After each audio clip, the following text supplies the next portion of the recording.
Oke, Assalamualaikum warahmatullahi taala wabarakatuh. Selamat siang teman-teman sekalian, bagi yang hadir secara offline ataupun online ya. Pada kesempatan kali ini, alhamdulillahirabbil alamin, kita di minggu kedua bulan Juni ini kita akan membahas tentang tema di bulan ini, yakni tema politik ya. Yang mana di minggu kedua ini kita bakalan membahas tokoh dari Jerman, dengan sebuah pemikirannya tentang toleransi dan hak atas justifikasi, yakni Cek. Tokoh yang akan kita bahas yakni Rainer Frost, yang mana latar belakang dari Rainer Frost sendiri merupakan pria yang sekarang udah tua ya. Masih hidup gak sih? Masih hidup gak sih? Masih hidup kan? Iya. Masih hidup, lahir di Berlin, Jerman pada tahun 1964. Kalau sekarang umur 70-an berarti. Iya. Umur 70. Beliau lulusan jurusan filsafat, sosiologi dan teori politik di Universitas Goethe Frankfurt. Dan sekarang beliau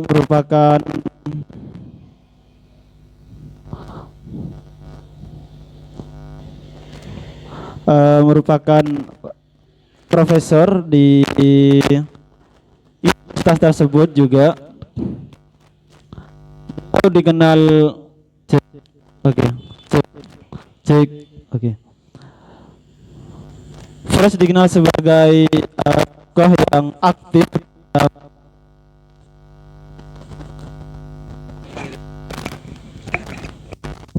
Cek lo tes 1 2 lo.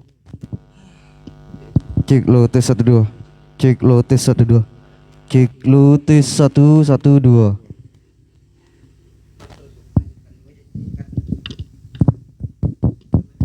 Cek 1 2 cek. Oke. Beliau juga salah satu merupakan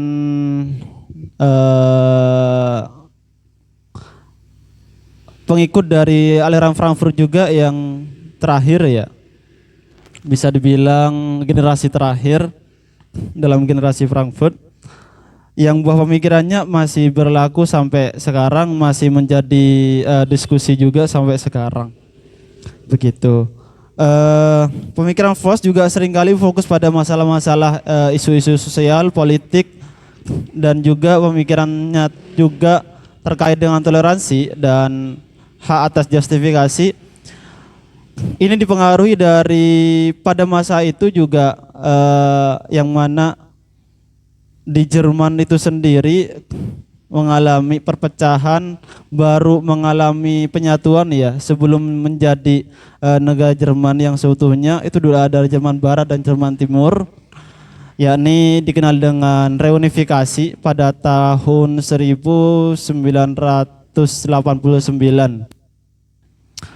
Dari situ juga pemikiran Frost muncul, Rainer Frost itu muncul sebagai toleransi dan hak atas justifikasi, karena di Jerman itu sendiri waktu itu juga masih dalam proses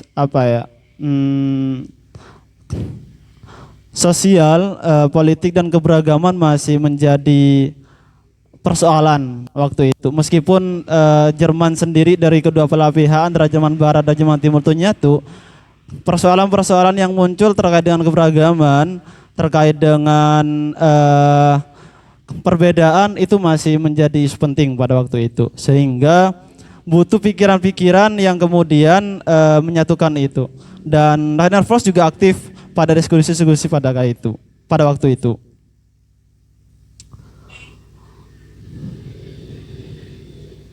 Oke. Selanjutnya terkait dengan teorinya Rainer Frost sendiri. Rainer Frost sehingga untuk itu Rainer Frost menciptakan ataupun semacam punya pikiran untuk kemudian memodifikasi dari beberapa toleransi yang kemudian sebenarnya kan toleransi itu sendiri sudah ada sejak dahulu gitu. Pengertian-pengertian yang kemudian ada sejak dahulu itu masih menurut Rainer Voss masih belum bisa diterima sepenuhnya, sehingga perlu ada rekonstruksi pengertian toleransi itu sendiri sehingga menjadi teori yang utuh dan bisa dikembangkan lagi. Begitu.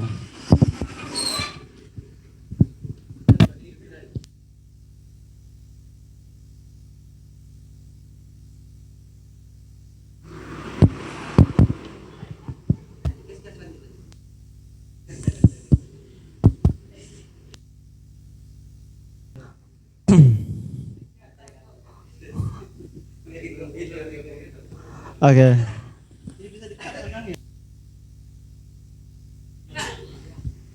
Oke, konsep dasar toleransi menurut Rainer Voss. Sebelum mengacu kepada rekonstruksi yang kemudian teori dari Rainer Voss, dia itu mengandaikan ada beberapa pengandaian yang kemudian sebelum kita mengkaji tentang buku yang kemudian sangat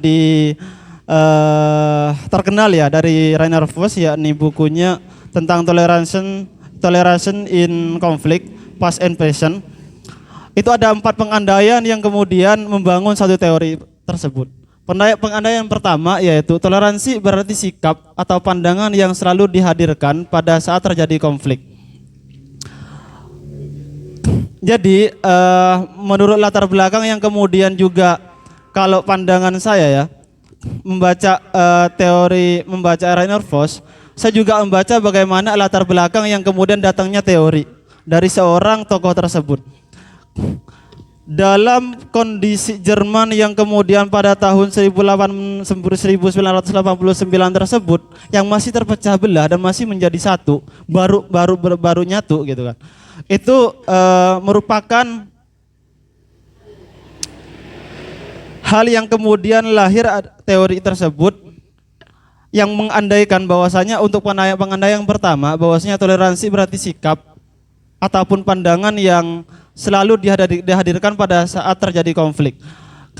Orang yang toleransi menurut Rainer Voss, orang yang disebut dengan toleran adalah orang yang kemudian mempunyai pikiran, sikap atau pandangan pada konflik yang terjadi. Itu toleransi gitu. Itu pengandaian yang pertama. Pengandaian yang kedua, sikap toleransi muncul dalam pertentangan konflik itu sendiri. Menurut Voss, selain orang disebut toleransi ataupun orang itu bertoleransi, selain dia itu mempunyai sikap dan pandangan terkait dengan konflik itu sendiri, itu harus berada pada konflik itu sendiri. Bukan ini ya. Kata Voss itu pengandaian yang kedua, bukan kita berada ataupun berselisih dalam konfliknya, tapi pandangan dan sikapnya ada pada konflik itu sendiri. Kita harus punya pandangan dan sikap yang kemudian mengarah pada konflik atau perselisihan itu sendiri. Begitu. Itu pengandaian yang kedua. Yang ketiga, terkait dengan toleransi. Toleransi sampai sekarang dan sampai kapanpun kata Voss, terkait dengan pengertian toleransi itu sendiri, dari mulai masa lalu terdahulu sampai sekarang, itu pengertian dari toleransi masih belum ada titik temu yang kemudian menurut Voss itu final gitu. Sehingga saya bisa dibilang toleransi, tapi belum tentu Faruk yang berselisih. Iya. Kayak gitu ya.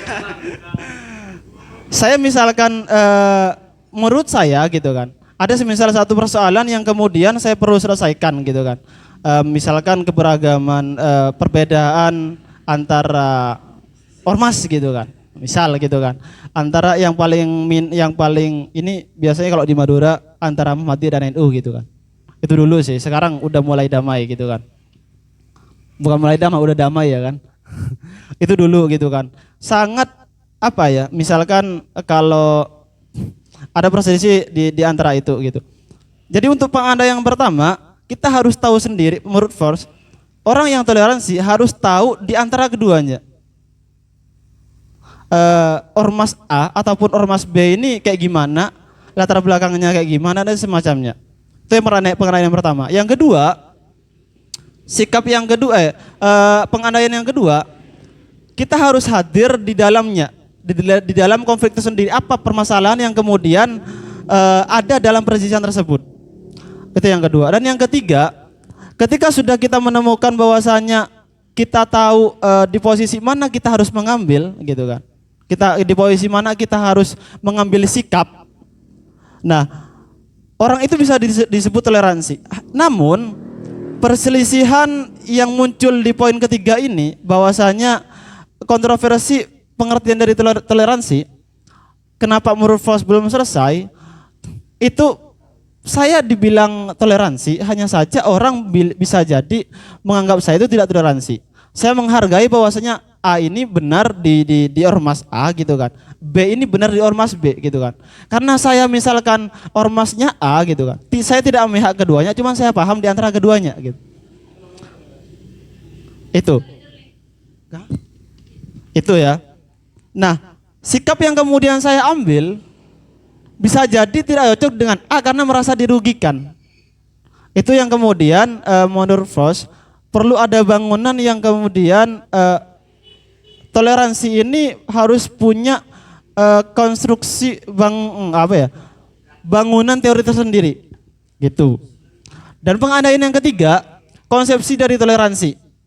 Konsepsi dari toleransi ini juga masih menjadi persoalan yang kemudian menurut Force pengandaian ini harus segera diselesaikan dengan adanya konstruksi teori itu sendiri antara masa lalu dan masa sekarang. Pengertian-pengertian yang kemudian ada di konsep dan pengertian yang ada di masa lalu itu kayak konsepnya teorinya Kant dan semacamnya, dan masa sekarang itu berbeda. Selalu muncul kemudian dari dahulu untuk masa-masa selanjutnya itu tidak berlaku gitu. Sama halnya kemudian makna toleransi itu sendiri sebenarnya ada sejak masa stoisme gitu. Kata Force gitu kan. Ada sejak masa lalu sebetulnya. Hanya saja dari masa ke masa ada semacam ini nggak cocok di masa sekarang. Perlu ada bangunan yang baru, perlu ada tambahan sendiri. Nah, hal ini juga menurut saya guna adanya suatu pikiran ini muncul dari didikan yang kemudian ada di sekolah Frankfurt itu sendiri. Begitu sih.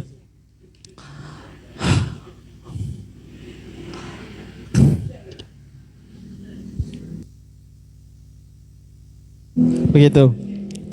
Sehingga dari dari 4 pengandaian itu tersendiri, Force menulis buku yang kemudian bernama Toleration in Conflict.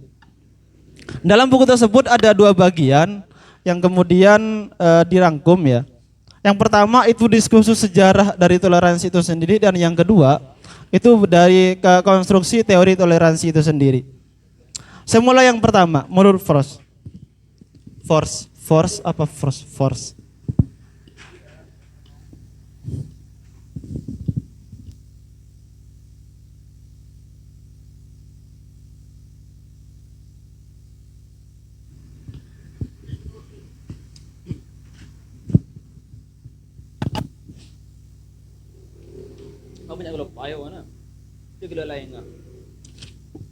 Ada 4 ya. Yang pertama dari sejarah ya. Bahwasanya diskursus dari sejarah toleransi itu sendiri yang mengenai poin yang pertama, toleransi itu dibagi 2. Yang pertama itu vertikal. Makna toleransi sendiri menjadi 2 ya. Yang kedua horizontal.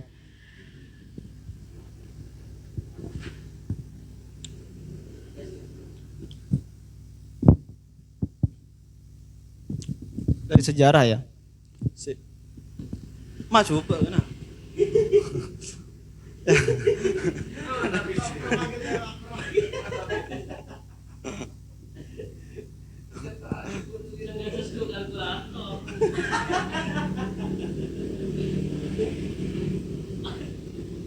Boleh coba Sarah. Oke, saya mulai dari diskursus dari sejarah itu sendiri terkait dengan toleransi. Ada perspektif vertikal, bahwasanya ini mengacu pada bagaimana hubungan antar negara ataupun antar orang yang mayoritas dengan minoritas. Yakni sikap negara menghadapi suatu hal yang perpecahan di antara keberagaman ataupun sikap suatu mayoritas, orang yang mayoritas penganut agama ataupun penganut ras ataupun suku. Kayak misalkan sekarang kan banyak Jawanisme gitu kan. Kayak gitu-gitu. Sikap seorang yang mayoritas terhadap yang minoritas. Itu kalau dari sejarah ya, pengertian toleransi itu kalau dari sikap dari perspektif vertikal. Yang kedua, perspektif horizontal. Perspektif horizontal itu sendiri ini kalau ke atas ke bawah ya. Kalau vertikal ke atas ke bawah gak sih? Ya ke atas ke bawah. Kalau horizontal itu samping kan. Samping. Perspektif horizontal, toleransi merupakan sikap antar individu satu sama lain. Bahwasanya orang yang tidak mempunyai sikap antar penganut agama A dengan penganut agama B, ataupun sikap ataupun pandangan dari apa lagi ya selain, karena isu-isu yang kemudian sangat menonjol sebetulnya kalau di Indonesia sendiri ya, kalau enggak agama ya ras suku, gitu aja sih. Gampangnya kayak perbedaan pendapat di antara A sama B gitu kan, sikap dan pandangannya gitu kan. Itu toleransi. Itu pengertian toleransi kalau mengacu pada sejarah, diskursus sejarah toleransi itu sendiri gitu kan. Ada perspektif horizontal, ada 4 ya. Ada perspektif horizontal yang kemudian bagaimana seorang yang mayoritas menyikapi orang yang minoritas gitu. Kayak gitu untuk perspektif yang pertama. Perspektif yang kedua itu perspektif horizontal, yakni bagaimana sikap antar sesama, antar penganut ras A sama ras B, ataupun agama A ke agama B, ataupun paling gampangnya ketika perbedaan pendapat di antara individu saling menghormati dan enggaknya gitu. Itu adalah bentuk sikap atau pandangannya. Begitu. Dan yang ketiga,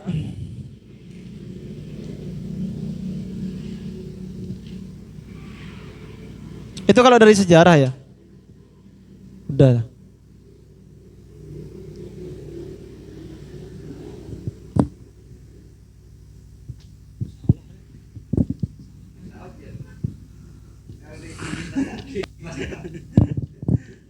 Oke.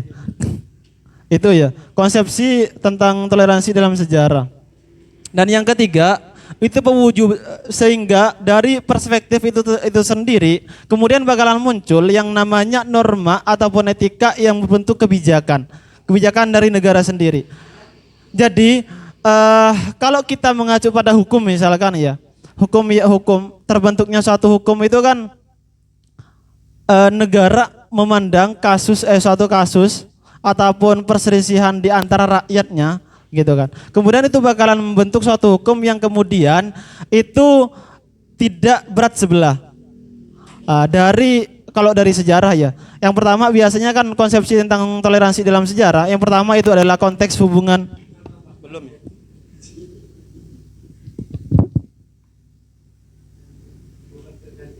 Konteks toleransi.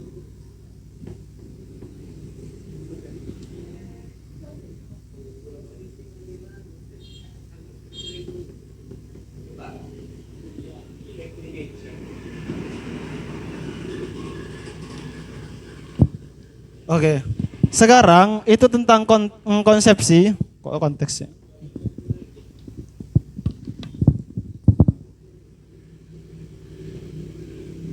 Konsepsi toleransi dalam sejarah. Yang pertama, itu konteks hubungan mayor sama minor. Mayoritas ya. Dan minoritas. Yang kedua, itu tentang hubungan antara sesama.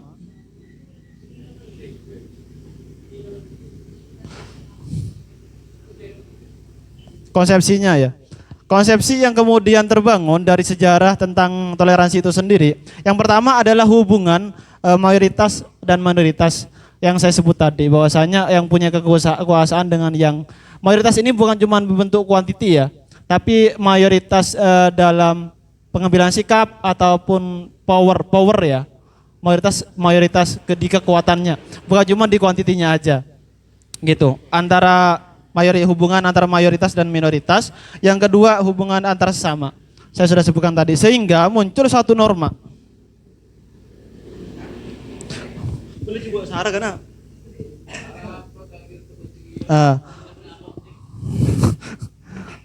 bukan.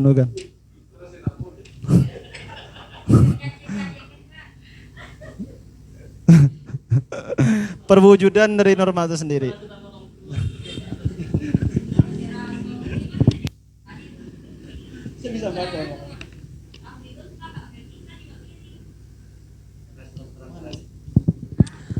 Dan yang ketiga, sehingga dari konsepsi yang awalnya adalah hubungan antara mayoritas dan minoritas, konsepsi toleransi dalam sejarah ya. Ini. Yang pertama, itu yang terbangun terkait dengan toleransi dahulu, itu hubungan mayoritas dan minoritas, hubungan antara sama sudah saya sebutkan, sehingga muncul suatu norma ataupun sikap di antara keduanya. Kita bisa memandang bagaimana hubungan di antara kaum mayoritas, baik mayoritas secara kekuatan ataupun mayoritas kuantitinya, penganutnya, dan bagaimana hubungan antara sama. Nah, dari situ muncul suatu norma ataupun etika ataupun sikap yang kemudian hal itu menjadikan aturan dalam hidup gitu. Bahwasanya misalkan ada orang yang minoritas, kita harus menghargai gitu kan. Bentuknya adalah sikap menghargai. Misalkan kayak posisi negara dalam suatu menghadapi perpecahan ras dan agama harus seperti apa. Muncul seperti itu, norma-norma kayak gitu. Bahwasanya kayak penganut agama yang terdaftar di Indonesia itu juga berhak mempunyai hak suara dalam politik kayak gitu. Muncul satu norma kayak gitu. Setiap penganut agama yang ada di Indonesia, misal warga negara penganut agama misalkan ya, ini cuman aturan aja ya, seperti itu. Dan yang keempat, konsepsi toleransi dalam sejarah itu sendiri, yakni toleransi dalam masyarakat multikultural.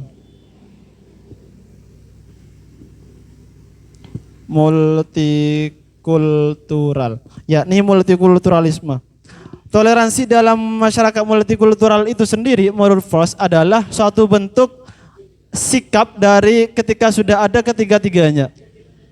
Yang pertama harus tercapai dulu bagaimana toleransi itu berlaku di antara hubungan mayoritas dan minoritas. Yang kedua itu hubungan antara sama. Yang ketiga muncullah satu norma yang mengikat di antara hubungan keduanya, sehingga yang keempat ini melampaui dari ketiga-tiganya, yakni penghargaan atau penghormatan dari semuanya itu sendiri. Penghargaan dan penghormatan inilah yang kemudian menurut Force itu adalah bentuk sikap dan pandangan yang harus dimiliki oleh orang yang toleran. Begitu. Ini pandangan Force tentang toleransi dalam konsepsi sejarah ya, konsepsi toleransi dalam sejarah.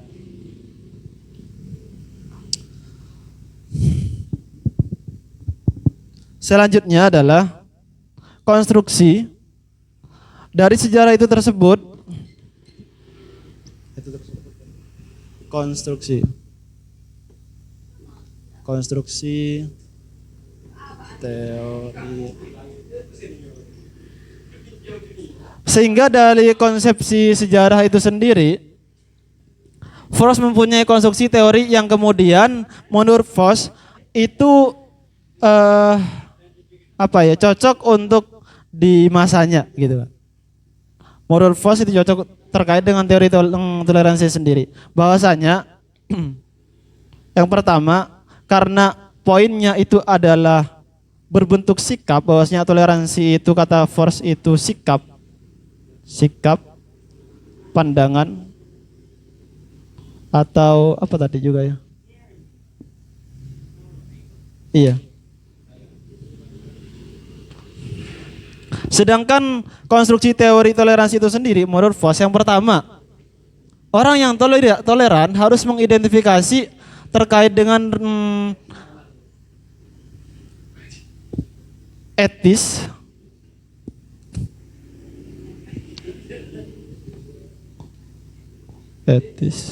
dan aku tak paham karena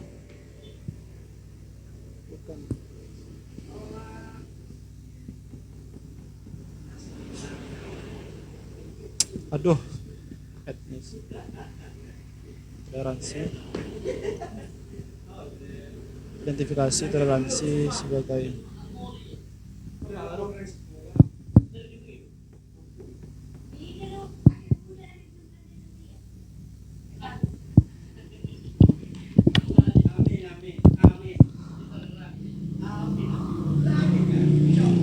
Oke, konstruksi teori toleransi itu sendiri menurut Force adalah teori justifikasi praktik, yakni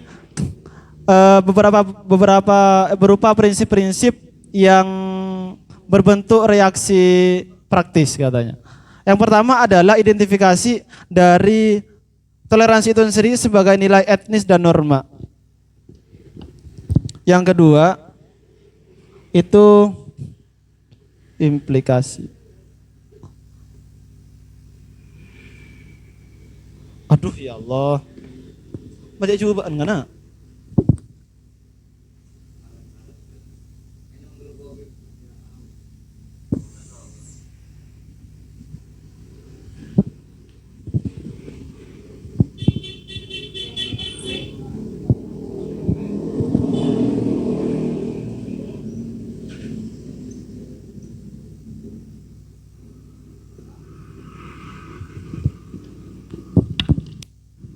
Yang kedua, itu identifikasi terkait dengan implikasi epistemologi dari sikap hormat itu sendiri. Voss itu kan menganggap bahwasanya toleransi yang sepenuhnya itu berbentuk sikap yang kemudian sikapnya itu adalah bentuk penghormatan dan penghargaan. Itu yang kemudian kata Voss itu sendiri dari 4 poin yang saya sampaikan yang terakhir tadi, melampaui dari semuanya. Kita harus, orang yang toleransi itu harus mengidentifikasi bagaimana kaitan dari epistemologi yang kemudian toleransi sebagai sikap hormat itu sendiri.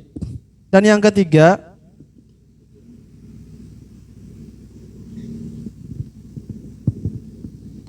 identifikasi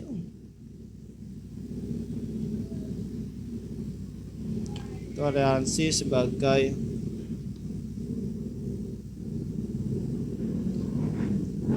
sikap hormat.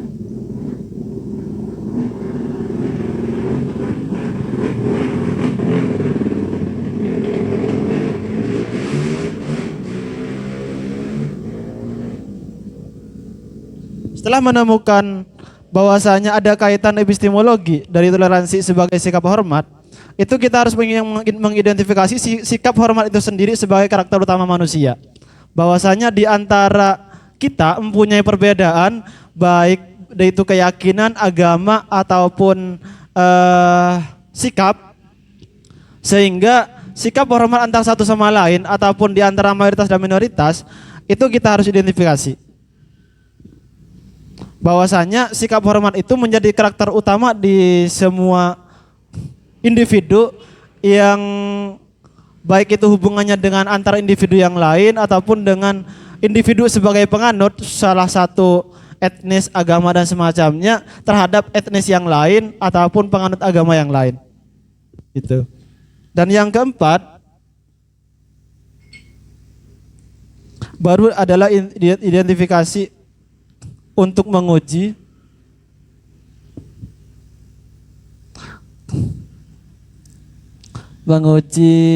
sikap hormat itu sendiri dalam politik atau kekuasaan. kekuasaan.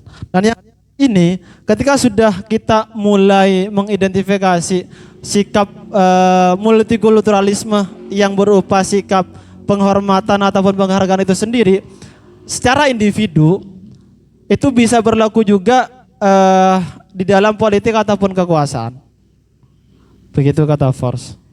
Intinya adalah dalam teori konstruksi yang kemudian Force katakan, Rainer Force katakan, itu adalah toleransi merupakan sikap ataupun pandangan yang kemudian itu sifatnya adalah reaktif. Begitu.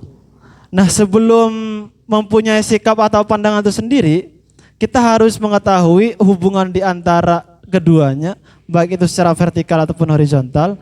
Dan yang kedua adalah mengidentifikasi keterkaitannya dengan kepribadiannya kita. Dan yang ketiga itu identifikasi sikap yang harus kita ambil. Dan yang keempat itu adalah reaksi itu sendiri. Begitu. Itu pandangan Frost terkait dengan teori toleransi dan hak justifikasi tersendiri. Terima kasih. Selebihnya kita diskusikan. Dan Cek tes. Luar biasa pembahasan sekarang. Cuman ada beberapa poin yang agak sedikit saya tidak pahami terkait dengan toleransi itu sendiri. Tadi disampaikan bahwa toleransi itu adalah sikap ataupun pandangan yang dihadirkan saat terjadi konflik. Dalam artian dari sini ini itu merupakan sikap dan pandangan ya ketika konflik itu terjadi. Seandainya konflik itu tidak terjadi, maka sikap ataupun pandangan toleransi ini masih belum ada. Dan juga tadi disampaikan terkait dengan toleransi ini bahwa pemikiran Rainer Voss ini terkait dengan toleransi ini tadi sempat dicontohkan oleh pemateri tadi bahwa toleransi ini ketika ada satu kubu ataupun ras di situ yang anggap saja terkaitan dengan agama seandainya, dan itu ada sebuah konflik di situ. Nah, saya ini seandainya sebagai orang yang bukan berada di kedua-duanya tersebut, saya ini bersikap bagaimana saya harus menganalisis permasalahan apa sebenarnya yang terjadi dan harus memahami kedua-duanya, sifat daripada kedua-duanya. Nah, ini agak sedikit berbeda dengan pandangan saya terkait dengan toleransi. Karena menurut saya toleransi ini adalah sikap yang dimiliki oleh subjek. Baik subjek yang dari kubu sebelah ataupun kubu yang satunya. Sedangkan yang dijelaskan oleh pemateri tadi itu adalah sebuah pengamat saja. Dalam artian saya tidak boleh memihak kepada yang manapun, akan tetapi saya harus memahami betul seperti itu. Nah, dan juga tadi disampaikan bahwa toleransi ini ketika vertikal horizontal nanti akan melahirkan hak norma, dan setelah itu baru nanti akan melahirkan sebuah penghargaan. Ujung-ujungnya tetap akan sebuah penghargaan seperti itu. Nah, mungkin ini agak sedikit rancu dengan contoh terkait dengan toleransi tersebut dan juga pemahaman yang beredar, karena sepemahaman saya toleransi itu ya hanya sebatas menghargai yang dimiliki oleh subjek itu sendiri.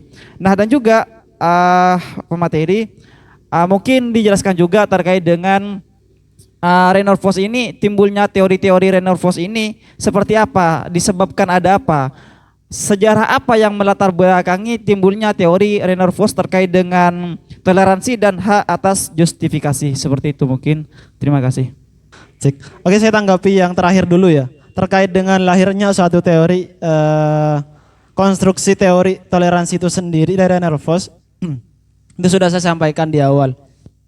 Hanya pemikiran Rainer Voss ini dipengaruhi oleh beberapa tokoh, termasuk juga Jürgen Habermas, Immanuel Kant dan semacamnya, termasuk juga tokoh-tokoh Frankfurt lainnya. Itu yang pertama. Kalau dari pemikirannya, buah pemikirannya, dari segi sosialnya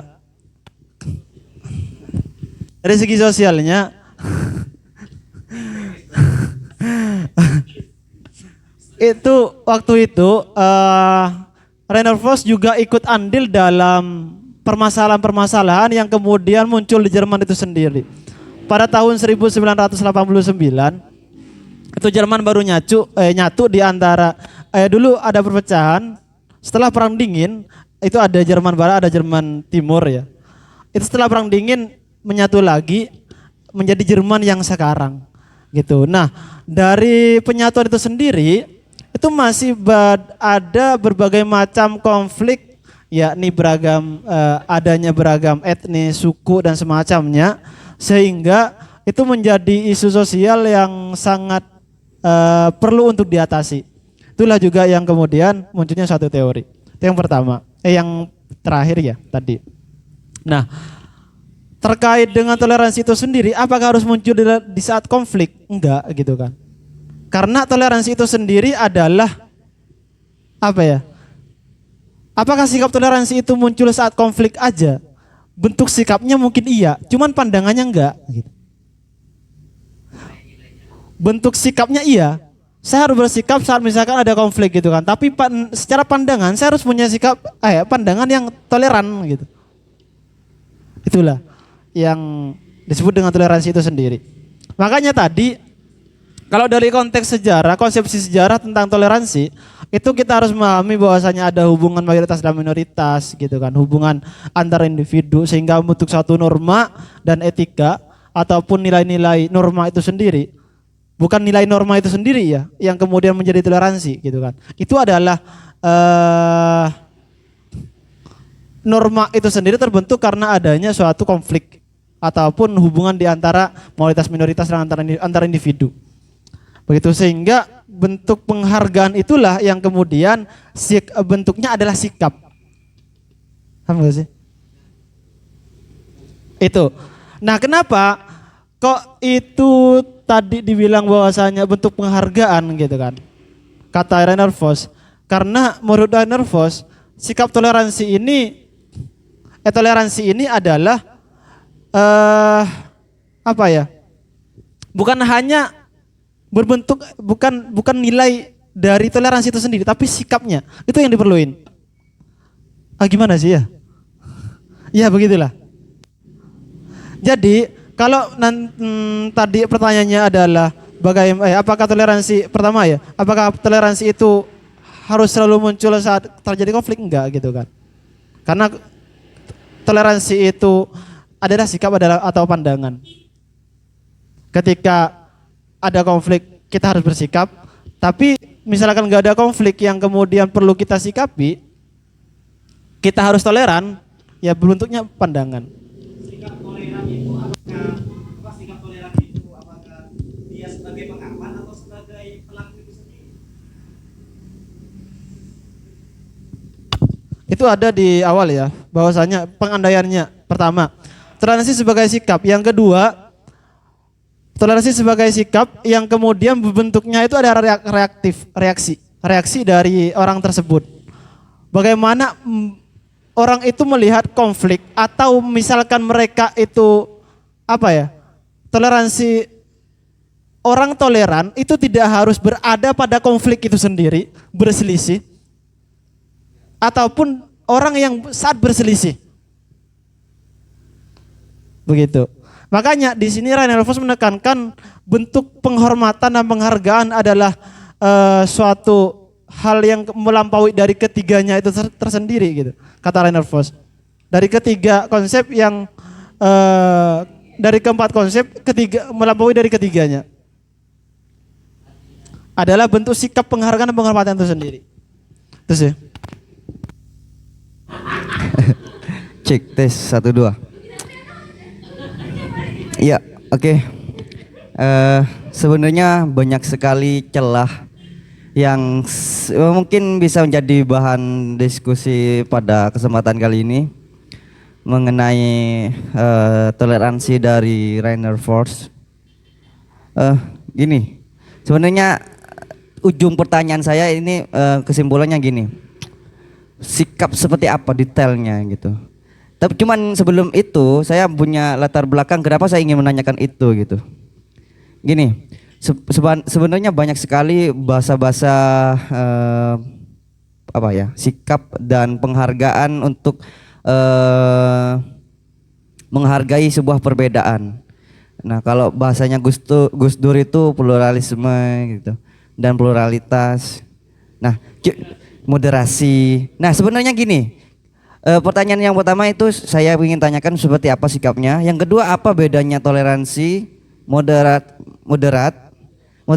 moderator, tapi yang moderat ya, umatan wasaton gitu. Kalau bahasa dalam agama gitu. Dan pluralisme dan pluralitas kita harus pahami itu dulu. Karena objek yang dibahas atau yang dilibas nanti kalau pluralisme itu ngarahnya kemana, pluralitas itu ngarahnya kemana gitu. Sebenarnya pluralisme dan pluralitas itu hampir-hampir sama gitu. Mengenai sebuah perbedaan yang ada di dalam sebuah konstruk sosial itu sendiri. Yang ada di dalam sebuah sosial itu, keadaan sosial, baik itu perbedaan dari segi ras, suku dan lain-lain. Cuman letak irisan-irisannya itu di mana gitu.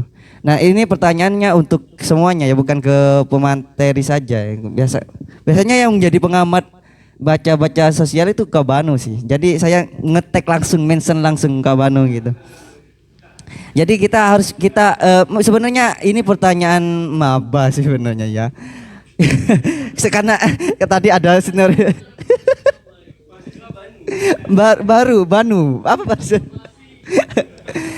Nah, kalau gini, kalau cuman sebuah sikap itu diartikan sebagai kita sekedar mengetahui sebuah perbedaan itu antara Muhammadiyah dan NU, ya itu jelas bedanya Seng dengan Kid yang sekarang lagi viral di anime One Piece. Itu kita tahu sudah bedanya dari segi kekuatan, haki dan lain-lain gitu. Mungkin Bang Banu yang lebih tahu detail tentang itu. Cuman ya teman-teman yang ada di nyimak secara online, kebetulan ini saya masih awam banget nih. Masih awam pertanyaan-pertanyaan seperti ini. Kita harus bisa membedakan hal itu gitu. Apa bedanya toleransi, moderat, pluralisme, pluralitas, dan sikapnya seperti apa? Itu saja sih sebenarnya yang saya ingin tanyakan. Oke, saya pesankan kepada teman-teman sekalian. Oke, bismillahirrahmanirrahim. Terima kasih Nanang karena sudah ngetek ya. Jadi saya bisa menikung jatah pertanyaan dari Mbak Winda yang katanya mengembara tadi. Jadi saya mau merespon beberapa pernyataan dari teman-teman juga sekaligus mau nyelipin pertanyaan saya pribadi Mas Sofan ya. Jadi kalau kayak perbedaan itu sebenarnya karena saya orang yang tidak peduli dengan hal itu sebenarnya karena semuanya itu memiliki implikasi yang sama. Cuma perbedaan tersebut menurut saya pribadi ya karena sudah agak lupa jadi saya nggak mau mengalihkan tanggung jawab pengertian yang saya jawab terhadap teori dan apapun itu. Jadi perbedaan antara toleransi dan moderasi. Secara garis besar kita melihat bahwa toleransi itu kaitannya erat dengan sikap. Sedangkan moderasi itu kaitannya erat dengan pandangan. Gitu. Sederhananya di situ. Jadi moderasi beragama dengan toleransi beragama beda. Jadi kalau toleransi, nah ini juga akan ditanyakan tentang bagaimana pengertian toleransi dari Rainer Frost tadi. Karena kita tidak menemukan sesuatu yang unik. Apa pengertian yang unik dari pengertian yang dibawa konsep dari toleransi dari Rainer Frost itu? Apa pengertian uniknya? Jika kita hanya melihat toleransi sebagai suatu sikap untuk saling menghargai, titik. Saling menghargai itu tidak perlu diteorikan. Tidak perlu diteorikan. Jadi kayak ya udahlah sama-sama ngerti. Kayak sampean ngerti, saya ngerti, cuma gitulah. Tidak ada implikasi apa, tidak ada landasannya apa, dasarnya apa. Sehingga saya ingin menanyakan di situ. Saat tadi pemateri menulis suatu perkataan gini, toleransi sebagai nilai etis dan norma. Lah, ini menjadi suatu pertanyaan yang lain. Untuk menjadi toleran, kita membutuhkan nilai dan norma. Sedangkan toleransi itu kan berupa sikap, bukan berupa nilai. Toleransi itu berupa sikap atau bukan berupa nilai. Saat toleransi diekstrak menjadi nilai, menjadi suatu nilai, landasan nilai sebelumnya itu apa? Karena saat kita ingin melakukan suatu kegiatan yang disebut toleran, itu kita membutuhkan nilai-nilai tertentu. Karena toleransi itu masa kita akan menyandarkan sikap terhadap sikap. Sikap terhadap sikap, nggak bisa seperti itu. Kalau sikap terhadap sikap itu justru tidak toleran nantinya. Kalau sikap ambulan. Ambulan di kelurahan-kelurahan. Jadi saya ingin bertanya di situ. Dasar moral dan teori nilai yang dipakai untuk membangun konsep toleransi dari Rainer Fox itu apa? Mau dikembalikan kemana? Jika memang nilainya dikembalikan kepada sikap toleran itu sendiri, itu bagaimana caranya? Silakan bisa dijelaskan mungkin caranya bagaimana. Terus pengertian unik dari teori toleransi dari Rainer Fox itu apa? Jangan-jangan nanti kita sampai terjebak juga bagaimana pengertian dari toleransi dan moderasi gitu. Jadi kalau tadi dikatakan bahwa toleransi itu ada vertikal, ada horizontal, what the fuck? Kan gitu kalau katanya Faruk ya. Intinya kalau soalnya kalau cuma didefinisikan sebagai sikap saling menghormati, mengambil nilai netral dari satu konflik, apa? Ya gimana itu? Saya tahu bukan netral. Cuma gimana? Misalnya kayak gini, implikasi iya. Kalau itu hanya penjelasan apa? Why not? Buat apa? Misalnya gini, toleransi itu pengambilan sikap, tapi bukan sikap netral, tapi saling menghormati itu gimana maksudnya? Ya kayak gitu ya. Itu gimana implikasinya? Khususnya kalau kan memang ini kan kajian filsafat politik. Terus implikasi politik dari teori toleransi ini apa? Misalnya kalau kita digunakan untuk menganalisis pendekatan politik misalnya ada ya beda paslon. Kalau beda paslon itu apa? Misalnya terhadap hasil pemungutan suara yang kemarin misalnya. Implikasi toleransinya gimana? Apakah toleransi itu dianggap sebagai sikap menghormati kecurangan misalnya yang terjadi? Bagaimana itu? Kalau dalam teori dalam ranah hukum misalnya, ada dua paradigma antara paradigma pelapor dan paradigma terlapor. Sehingga sikap dan toleransi untuk menghadapi dua paradigma itu memberikan haknya masing-masing untuk melakukan pembelaan. Kayak Peggy Setiawan kemarin kan. Kalau tidak memiliki paradigma terlapor, paradigma kita sebagai korban, kita tidak akan bisa memberikan suatu sifat yang toleran terhadap pembelaan. Dan Peggy itu pasti kena hukum sampai sekarang. Jadi implikasi politiknya itu apa? Implikasi politik dalam ranah umum ataupun dalam ranah hukum. Kalau cuma kayak sikap saling menghormati sudah, ya udah nggak usah dijadikan teori. Ya, toleransi itu apa? Legowo, ikhlas kan? Apa itu bukan toleransi? Jadi toleransi itu harus memiliki batasan-batasan yang jelas juga kan? Jadi mungkin Rainer Fox memiliki pandangan itu gitu. Saya juga ingin menanggapi dari pertanyaan dari Mas Zubaidi tadi bahwa tentang bagaimana toleransi itu timbul dalam menghadapi konflik ya pasti. Jadi harus ada penetralisiran pemaknaan terhadap konflik ya. Jadi konflik itu enggak seperti yang itu ya, yang huru-hara dan lain sebagainya. Konflik itu pertemuan di antara dua sudut pandang yang berbeda itu konflik, atau antara dua sikap yang berbeda itu konflik. Jadi misalnya ada kepentingan A, kepentingan B yang berbeda itu konflik. Meskipun itu tidak terjadi konflik dalam artian yang misalnya ya kekerasan dan lain sebagainya, itu tetap konflik. Nah, toleransi itu pasti timbul dengan bagaimana pandangan kita menghadapi perbedaan itu. Jadi memang toleransi dalam ranah sikap pun pandangan gak bisa muncul kalau gak ada perbedaan. Cuma karena realitas multikultural kita ada, konflik itu juga senantiasa ada. Sebenarnya implikasi dari teori toleransi dari Rainer Fox ini bisa bermanfaat sekali untuk kita ya sebagai bangsa yang multikultural. Cuma ternyata banyak kritikan yang mengatakan bahwa teori Rainer Fox ini terlalu abstrak gitu ya. Terlalu abstrak. Mungkin kita bisa ekstraksi menjadi lebih konkret. Mungkin pakai mic aja.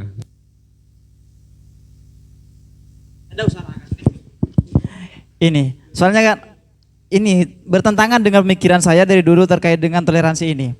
Toleransi ini bisa saja orang yang berselisih ataupun orang yang tidak berselisih. Yang saya tahu dari dulu itu kalau toleransi itu ya pasti orang yang berselisih seperti itu. Nah ini apakah ini memang pemikiran dari Rainer Fox ini atau memang beda dari pemikiran yang dari dulu-dulu yang pernah saya baca terkait dengan pengertian toleransi? Iya, pengertian saya itu contoh seandainya Muhammadiyah dan NU. Jadi bagaimana NU ini mempunyai sikap toleran kepada Muhammadiyah. Muhammadiyah juga sama mempunyai sikap toleran kepada NU. Kan ini berarti apa subjeknya seperti itu. Orang yang mengikuti perselisihan itu sendiri, konflik itu sendiri. Seperti itu. Nah, sedangkan tadi seandainya saya ini ateis seandainya atau saya apa ya? PSI seandainya, dan saya harus menghargai sikap daripada Muhammadiyah dan NU yang berselisih itu. Apakah itu yang dimaksud toleransi? Nah, ini mungkin yang Oke, mungkin saya memiliki pandangan yang lain ya. Jadi toleransi itu bukan sikap kita terhadap subjek to subjek kalau menurut saya. Ini bukan menurut Rainer Frost. Saya nggak tahu kalau menurut Rainer Frost ini tanggung jawab Mas Sofan. Tapi kalau menurut saya toleransi itu bukan subjek to subjek. Kalau subjek to subjek ya agak repot. Iya kan? Karena subjek itu sebenarnya misalnya kayak benci kelakuannya jangan benci orangnya kayak gitu ya. Toleransi itu bukan subjek to subjek. Tapi pikiran kita dengan pikiran orang, pandangan kita dengan pandangan orang. Karena yang berselisih antar manusia itu kan bukan perselisihan antar subjek, tapi perselisihan antar kepentingan, antar pandangan. Jadi saat kita mau toleransi itu adalah orang yang internal, ada di dalam suatu konflik atau yang di luar, nggak penting itu. Jadi kalau pakai pengertian itu nggak bisa diterapkan pertanyaannya. Jadi misalnya ada perselisihan antar pandangan tentang A, kita orang luar nih, pihak eksternal, kita bisa toleran juga. Karena kita memposisikan kita bukan orang yang memiliki kepentingan di situ. Tapi misalnya ada perdebatan di antara Nanang sama Mas Zubaidi tadi ya. Misalnya saya memberikan forum untuk mengaspirasikan dua seperti itu juga sikap toleran dong. Kayak misalnya saya memang tidak memiliki kepentingan, tapi saat saya tidak toleran terhadap konflik tadi dengan cara melakukan tindakan-tindakan tertentu yang sehingga reaksi dialektis di antara itu menghalangi itu, ya nggak bisa juga. Ya nggak apa-apa, nggak setuju, tinggal diberikan pandangan saja. Karena kalau menurut saya pribadi, toleransi itu meskipun secara aplikatif formal itu dikatakan sebagai sikap, sumbernya tetap berada di antara dua konflik kepentingan yang berpangku kepada pertentangan antara pandangan. Jadi saya punya kepentingan apa dengan sampean? Misalnya secara individual manusia itu nggak pernah ada masalah.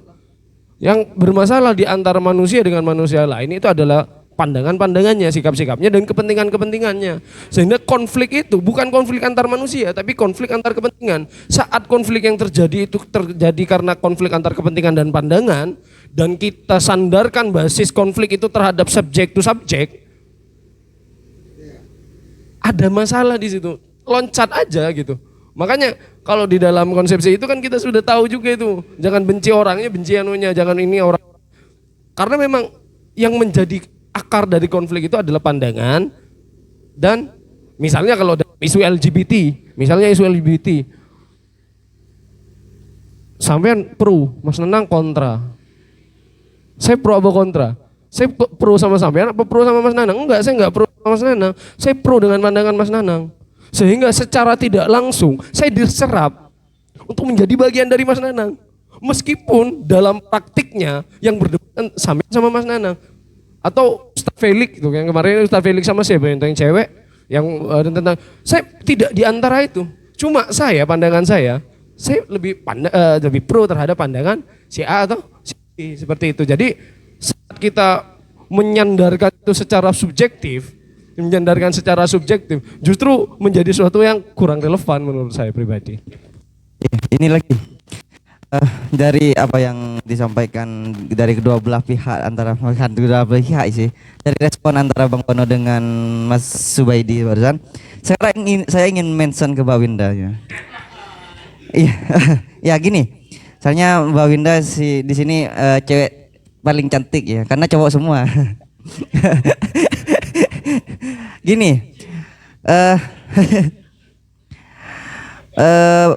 pandangan-pandangan yang akhirnya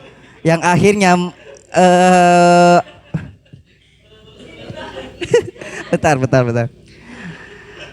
Yang pada akhirnya muncul kayak gini, kayak pandangan sekarang digebu-gebukan oleh kaum feminim. Itu kan hasil dari reaksi-reaksi yang terjadi di sosial gitu terhadap perilaku-perilaku yang menomorduakan, kata istilahnya menomorduakan perempuan, sehingga lahirlah gerakan-gerakan feminim gitu. Itu kan juga bentuk sebuah bisa penerimaan antara antara laki-laki dengan kaum perempuan yang jelas-jelas semuanya memiliki takaran-takarannya masing-masing gitu, memiliki sudut pandang yang masing-masing. Nah, menurut Pak Winda sendiri sebagai pegiat feminim gitu, feminim itu diartikan hasil dari reaksi sebuah perbedaan yang maksudnya dimulai dari sebuah perbedaan dari reaksi antara kaum laki-laki atau justru dari feminim itu memiliki sebuah landasan yang justru bukan di luar pembahasan itu, dari perbedaan-perbedaan itu gitu. Nah, karena gini, saya memandang feminim itu adalah hasil dari reaksi perbedaan-perbedaan antara kaum maskulin dengan feminim sih. Sehingga karena merasa di nomor dua kan, ya kita buat gerakan yang berbeda gitu. Itu sih. Paham kan ya? Cik, oke. Saya sebenarnya saya tanggapi dulu punya Banu ya, sebelum saya lupa. Yang pertama, saya merasa bahwa ini pertanyaan saya juga tentang toleransi, yang itu juga gak usah ketawa.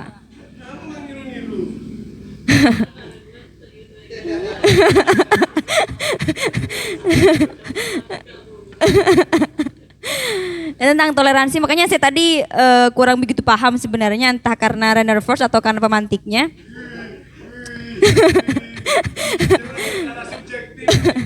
Iya. Provokator diem.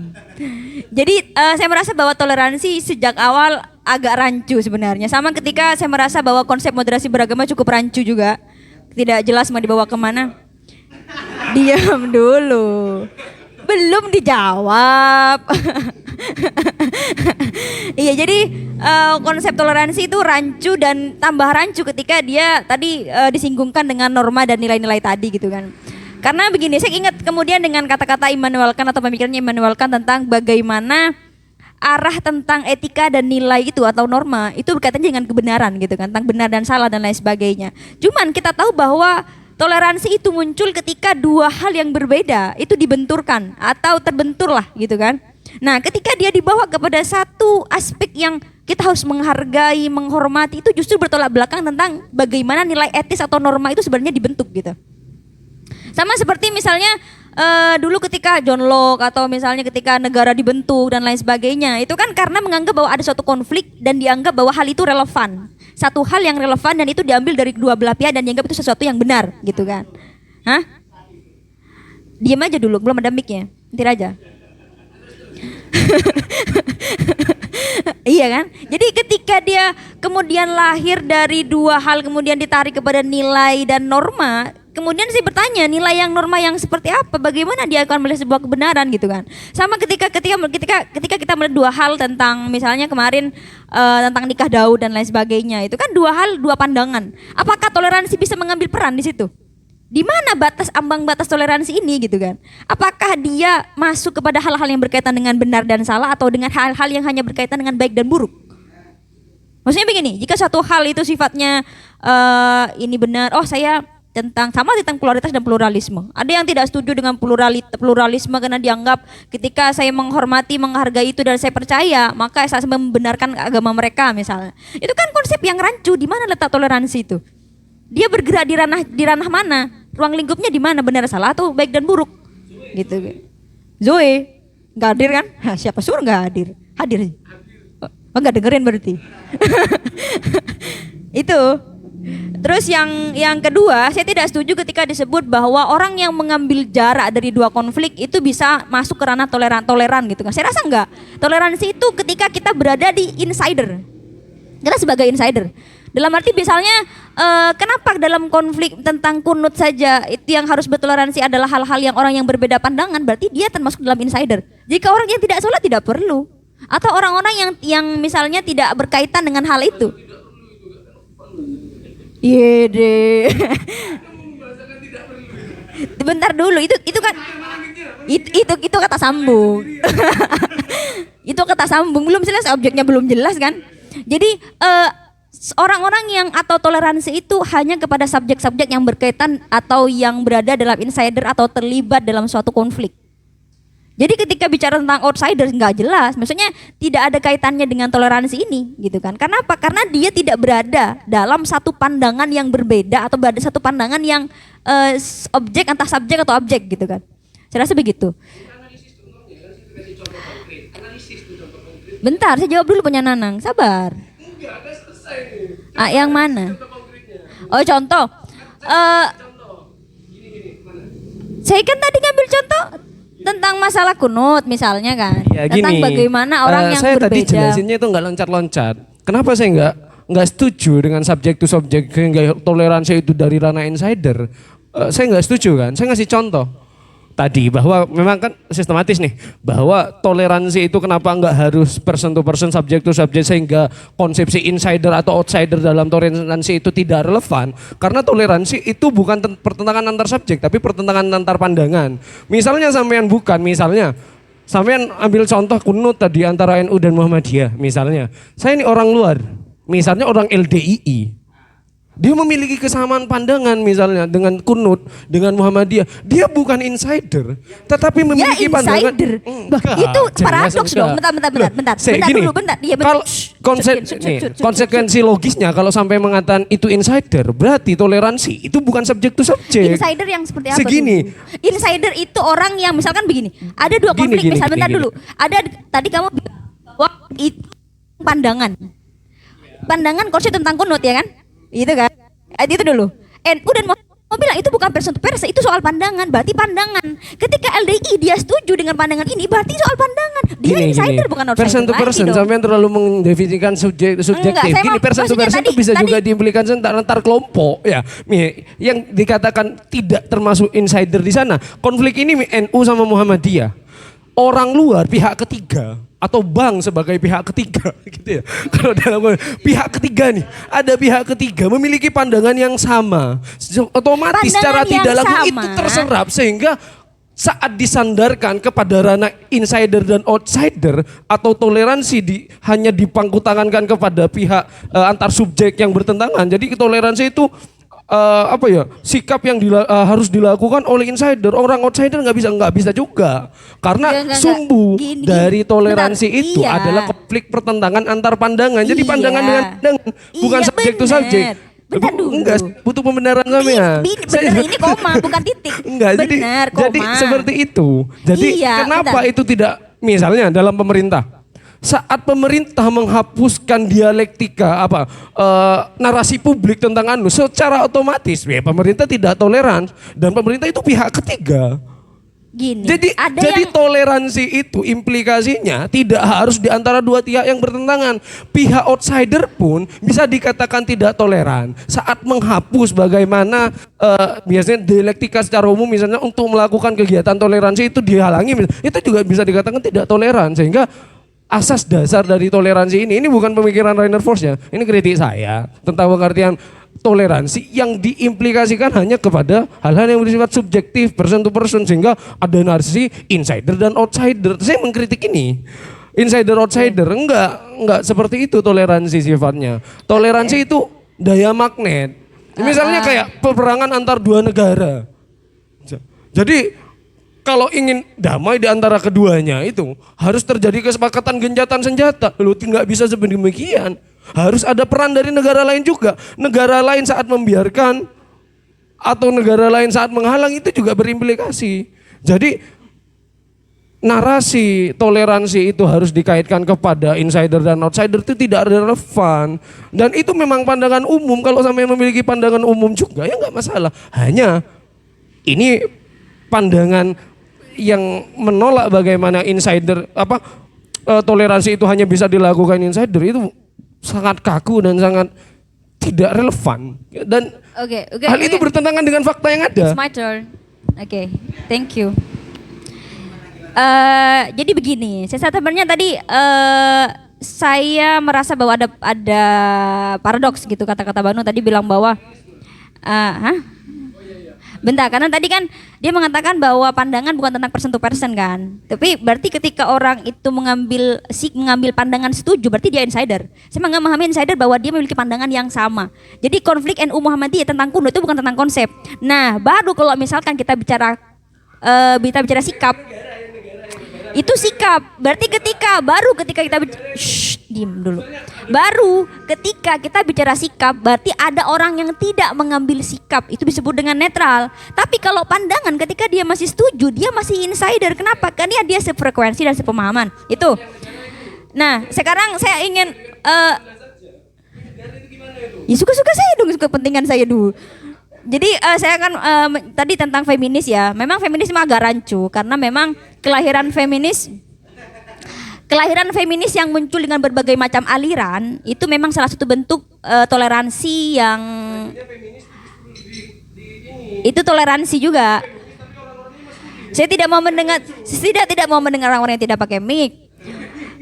Gini kan, kalau dulu kan ketika abad 17 itu kan muncul satu arus utama gitu kan, satu aliran feminis arus utama gitu kan, yang menyebut bahwa seorang feminis itu seharusnya memperjuangkan, bukan seorang feminis itu merupakan sebuah paham yang memperjuangkan hak-hak perempuan. Baru kemudian ketika dia muncul beberapa abad setelahnya, diketahui bahwa setiap negara, setiap budaya, setiap ras itu memiliki kepentingan yang berbeda-beda. Sehingga bentuk toleransinya adalah lahirnya berbagai macam aliran feminis dengan ideologinya masing-masing. Jadi saya merasa bahwa itu salah satu bentuk toleransi yang tentunya juga karena toleransi itu juga yang membuat batas-batas ini abstrak dan tidak jelas. Sama seperti kita bicara tentang Indonesia yang multikultural, maka disebut bahwa kamu aliran feminis yang mana? Kamu feminis atau tidak? Feminis banyak versi, punya banyak wajah gitu kan.